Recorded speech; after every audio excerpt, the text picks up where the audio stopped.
Quality study अकॅडमीवर तुमच्या सर्वांचं स्वागत आहे विद्यार्थी मित्रांनो. आज आपण एक अत्यंत महत्त्वाचा हा व्हिडिओ तुमच्यासाठी असणार आहे विद्यार्थी मित्रांनो, कारण की MPSC 2026 हे एक्झाम नुकतीच येणार आहे आणि या एक्झाममध्ये आपण चालू घडामोडीचे जे पण व्हिडिओ आहेत, या आपण जे मॅगझिन वाचतोय ते किती महिन्याचे करायचे आहे, 12 महिन्याचे की 18 महिन्याचे. तर विद्यार्थी मित्रांनो, या व्हिडिओच्या माध्यमातून आपण येणाऱ्या राज्यसेवा आणि कंबाईनसाठी किती महिन्याचे चालू घडामोडीचे व्हिडिओ लेक्चर्स पाहिले पाहिजेत याबद्दल आपण संपूर्ण माहिती पाहणार आहोत.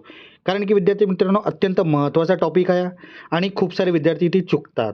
तर याबद्दल आपण संपूर्ण माहिती पाहणार आहोत आणि व्हिडिओच्या शेवटमध्ये आपण कोणकोणते टॉपिक केला तर आपल्याला जास्तीत जास्त मार्क मिळतील याबद्दल पण माहिती पाहणार आहोत. चला आता आपण पाहूया 2026साठी किती महिन्याचे चालू घडामोडी केले पाहिजेत. तर विद्यार्थी मित्रांनो, येणारी राज्यसेवा पूर्व परीक्षा हे 31 मे 2026 रोजी आहे. तर विद्यार्थी मित्रांनो, एक प्रश्न तुमच्या मनात असेल की आपल्याला 12 महिन्याचे चालू घडामोडी केले पाहिजेत, 15 महिन्याचे की 18 महिन्याचे. तर विद्यार्थी मित्रांनो, जर एक कॉमन सेन्स आपण लावला तर विद्यार्थी मित्रांनो 12 महिन्याचे आपण चालू घडामोडीचे प्रश्न करतो. पण तुम्ही पेपर बघितला असेल, तिथे 15 महिने आणि 18 महिन्याचे पण प्रश्न आलेले होते. तर विद्यार्थी मित्रांनो, आपल्याला राज्यसेवामध्ये 15 प्रश्न करंट अफेअरचे येतात. तर विद्यार्थी मित्रांनो, 1 ते 2 प्रश्न असे असतात ते 15 आणि 18 महिन्यापूर्वीचे पण असतात. तर विद्यार्थी मित्रांनो, पण आपल्याला असं वाटते विद्यार्थी मित्रांनो की 12 महिन्याचे चालू घडामोडीचे प्रश्न महिने केला तर आपले मॅक्झिमम 13 ते 14 प्रश्न कवर होतात.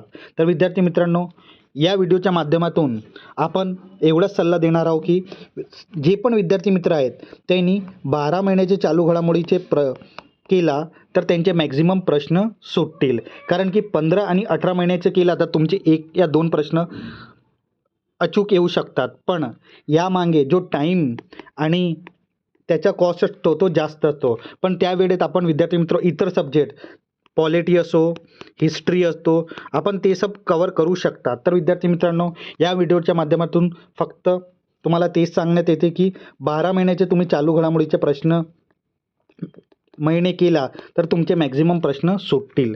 आता विद्यार्थी मित्रांनो, तुम्हाला प्रश्न येईल की किती महिने, कोणत्या महिन्यापासून कोणत्या महिन्यापर्यंत चालू घडामोडी केले पाहिजेत. तर विद्यार्थी मित्रांनो, मे 2025 पासून तर एप्रिल 2026पर्यंत हे चालू घडामोडीचे महिने कवर केले पाहिजेत. तर इथून तुमचे मॅक्झिमम प्रश्न येतील आणि तिथून तुम्हाला करंट अफेअर पूर्णपणे कवर करता येईल. 1 ते 2 प्रश्न असं असू शकतात विद्यार्थी मित्रांनो जे 15 आणि 18 महिने आधीचे पण येऊ शकतात. पण विद्यार्थी मित्रांनो, जर टाईम कॉस्ट बघितला तर मे 2025 पासून तर एप्रिल 2026पर्यंत जर चालू घडामोडीचे तुम्ही महिने कवर केला तर तुमचे मॅक्झिमम प्रश्न येतील.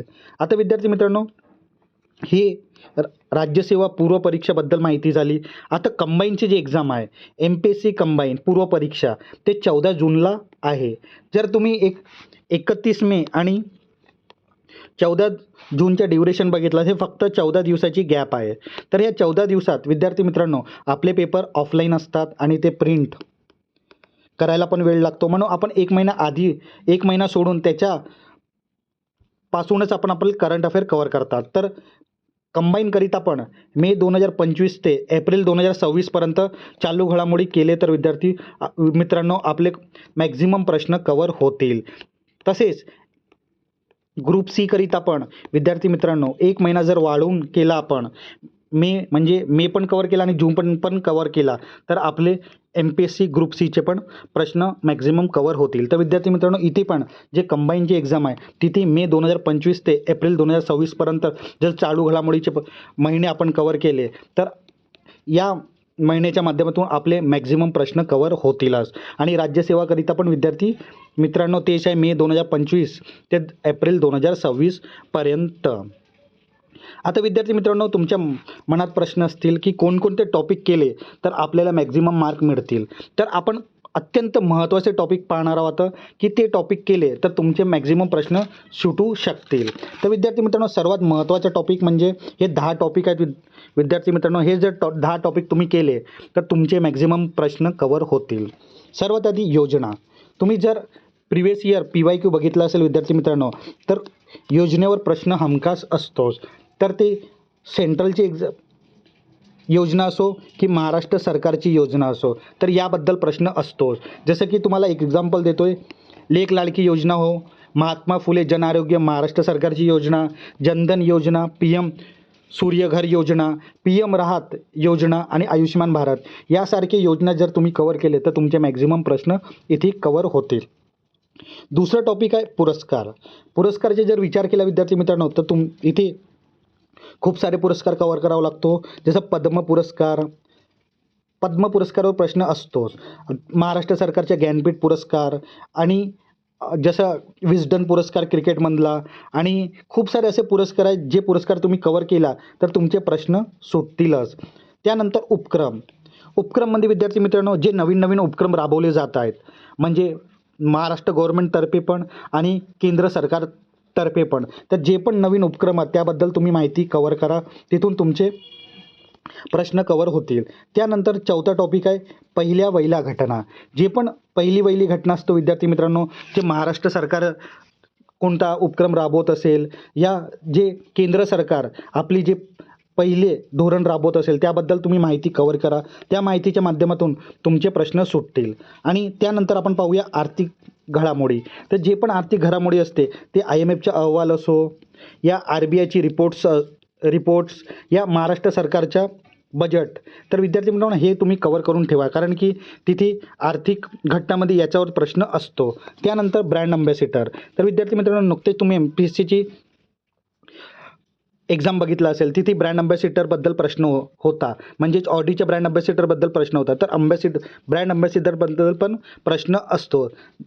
तर विद्यार्थी मित्रांनो, आता नुकतेच महाराष्ट्र सरकारने जे महाराष्ट्र सरकारची बस सेवा आहे तिच्या ब्रँड अँबॅसिडर नियुक्त केला आहे. आणि त्याचसोबत जी जनगणना आहे त्याचे पण ब्रँड अँबॅसिडर सुदर्शन, विख्यात वाळू शिल्पकार आहेत सुदर्शन पटनायक, ते आपले ब्रँड अँबॅसिडर आहे. तर असे ब्रँड अँबॅसिडर तुम्ही कव्हर करून ठेवा, त्यामध्ये तुमचे खूप सारे प्रश्न कव्हर होतील. आणि विद्यार्थी मित्रांनो, त्यानंतर विज्ञान आणि संरक्षण चालू घडामोडी. जे पण मिशन असतो, जे इस्रोचे मिशन असो, नासाचे असो आणि गगनयान, आर्टेमिस मिशन, ते मिशन तुम्ही कव्हर करून ठेवा, तिथून प्रश्न येण्याची शक्यता जास्त असते. त्यानंतर युद्ध अभ्यास. विद्यार्थी मित्रांनो, तुम्ही जर पेपर PYQ बघितला असेल, तिथे युद्ध अभ्यासबद्दल पण प्रश्न असतो की 2025 आणि 26मध्ये जे पण युद्ध अभ्यास झाले, तुम्ही त्याचा एक आढावा घ्या. त्या युद्ध अभ्यास जोड्या मिलाव स्वरूपात किंवा MCQ फॉर्मॅटमध्ये असू शकते. त्यानंतर आपण निर्देशांक खूप अत्यंत महत्त्वाचा टॉपिक आहे. त्या निर्देशांकमध्ये भारताची रँकिंग आणि कोणकोणते निकष असतात त्याबद्दल माहिती विचारण्यात येतो. आणि जर PYQ तुम्ही विद्यार्थी मित्र तुम्ही कव्हर केला असेल तर तिथे निर्देशांकाबद्दल प्रश्न असतो. तर येणारे म्हणजे 2026 आणि 2025मध्ये जे पण निर्देशांक आले ते तुम्ही कव्हर करून ठेवा, कारण की निर्देशांकाबद्दल प्रश्न असतोच विद्यार्थी मित्रांनो. त्यानंतर चर्चित व्यक्ती, म्हणजे निधन वार्ता असो, पुरस्कारचे चर्चित व्यक्ती, याबद्दल प्रश्न असतो. नुकतेच आशा भोसले यांचं निधन झालं विद्यार्थी मित्रांनो, तर त्यांच्याबद्दल प्रश्न असू शकतो.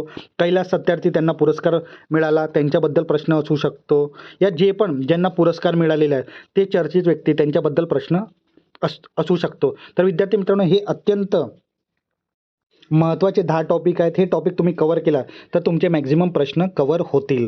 तर विद्यार्थी मित्रांनो, आपण 12 महिन्याचे जे पण चालू घडामोडीचे व्हिडिओ या आपण जे पण मॅक्झिमम आपण वाचत आहोत ते 12 महिन्याचेच कव्हर केले पाहिजेत, कारण की 12 महिन्यांनी मॅक्झिमम 13 ते 14 प्रश्न कव्हर होतात. आणि एखादी प्रश्न असा असतो जो 15 महिने या 18 महिन्याच्या चालू घडामोडीवर 18 महिन्याच्या चालू महिन्यावर असते. तर विद्यार्थी मित्रांनो, ते करायला खूप वेळ लागतो, पण टाईम कॉस्ट अकॉर्डिंग आपला जो आउटपुट असतो तो कमी असतो. तर विद्यार्थी मित्रांनो, म्हणजे 12 महिन्याचे जर कव्हर केलं तर तुमचे मॅक्झिमम प्रश्न सुटतीलच.